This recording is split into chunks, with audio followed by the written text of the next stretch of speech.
అయితే మరి ప్రజాకవి కావడానికి ప్రజల సమస్యలు తెలిసి ఉన్నటువంటి కష్టాలు తెలిసి ఉంటేనే ప్రజాకవి.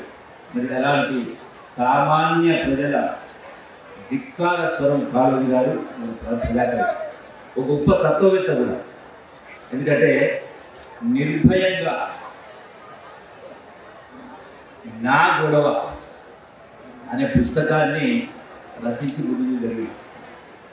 నా గొడవ అనే పుస్తకాన్ని చదివితే అది కాళోజీ గొడవ కాదు, యావత్ సమాజంలో ఉన్నటువంటి ప్రతి ఒక్కరు నా గొడవ అని స్ఫురించేటువంటి ఒక గొప్ప అంటే హృదయాంతరం చూసినటువంటి అది అనితర సాధ్యం. ఎట్లయితే శ్రీశ్రీ గారు ప్రపంచం గొడవంతా తన గొడవగా భావించినట్టుగానే కాళోజీ గారు కూడా నా గొడవ అనే పుస్తకాలు రచించి కదిలించిన వ్యక్తి, సమాజాన్ని సన్నద్ధి చేసిన వ్యక్తి. ఈనాడే కాదు, ఆనాడు స్వాతంత్రం రాకపూర్వం కూడా కాళోజీ గారు ఆనాటి దేశం స్వాతంత్రోద్యమ పోరాటంలో కూడా భూమిక పోషించి ఆనాటి నిజాం నవాబు సర్కార్ను కూడా ధిక్కరించిన వ్యక్తి కాళోజీ నారాయణరావు. మరి అన్యాయం ఎదిరిస్తే నా గొడవకు సంతృప్తి, అన్యాయం అంతరిస్తే నా గొడవకు ముక్తి ప్రాప్తి, అన్యాయం ఎదిరించిన వాడు నాకు ఆరాధ్యుడు అంటూ ఎడదేయకుండా సాగుతున్న అన్యాయం చూసి ప్రశ్నించారు. మరి ఒకసారి ఈనాడు ఉన్నటువంటి సామాజిక పరిస్థితుల్లో ఒకరు పోల్చుకుంటే మనం చూస్తూ ఉంటాం. ఎవరి గొడవ వాళ్ళ రోడ్డు పైన వెళ్తూ ఉంటే రకరకాల సంఘటనలు దుర్ఘటనలు జరుగుతూ ఉంటే ప్రాణం పోటు గిరుగులాడుతూ ఉంటే కూడా నాకెందుకని పోతూ ఉంటారు. అంటే దీన్ని కంపేర్ ఆనాటి కానీ అంటే అది గొప్ప మహానుభావం. దోపిడీ చేసే ప్రాంతీయులను పొడిమేల అవతలికి పారదోలాలని మరి ప్రాంతీయుడే మరి సాగిపోవుటే బతుకు, ఆగిపోవుటే చావు అంటూ భారత స్వాతంత్ర ఉద్యమంలో భాగమయ్యారు. తెలంగాణ విమోచన ఉద్యమంలో ఉద్యమకారుడయ్యాడు. తెలంగాణ భాషా చైతన్యంలో ప్రజాకవి అయ్యాడు. అంటే మరి ఈనాడు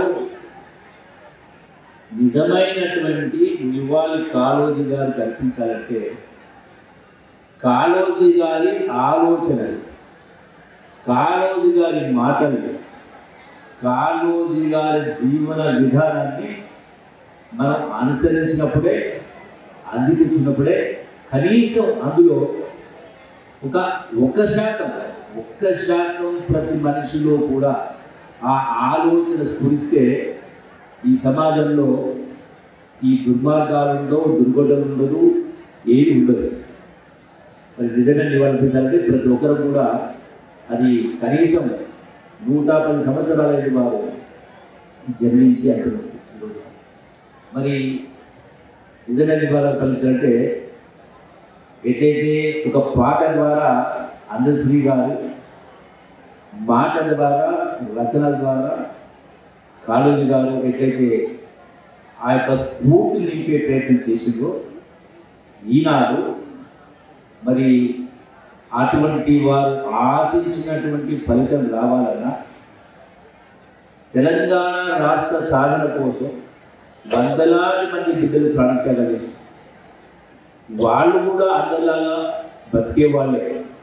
మా చావుతో తెలంగాణ రావాలి, వచ్చిన తెలంగాణ ధర్మం 4 పాదాల నడవాలి, ప్రజాస్వామ్యం పరిడమిల్లాలి, అన్ని వర్గాల ప్రజలు సుఖ సంతోషంగా ఉండాలి, అందరి కోసం ఒక్కరి కోసం అందరూ అనేటువంటి పద్ధతిని తప్పించేటువంటి పరిస్థితి రావాలంటే అది కేవలం ప్రధానంగా రచయితల ద్వారా, కళాకారుల ద్వారా మాత్రమే సాధ్యమవుతుంది.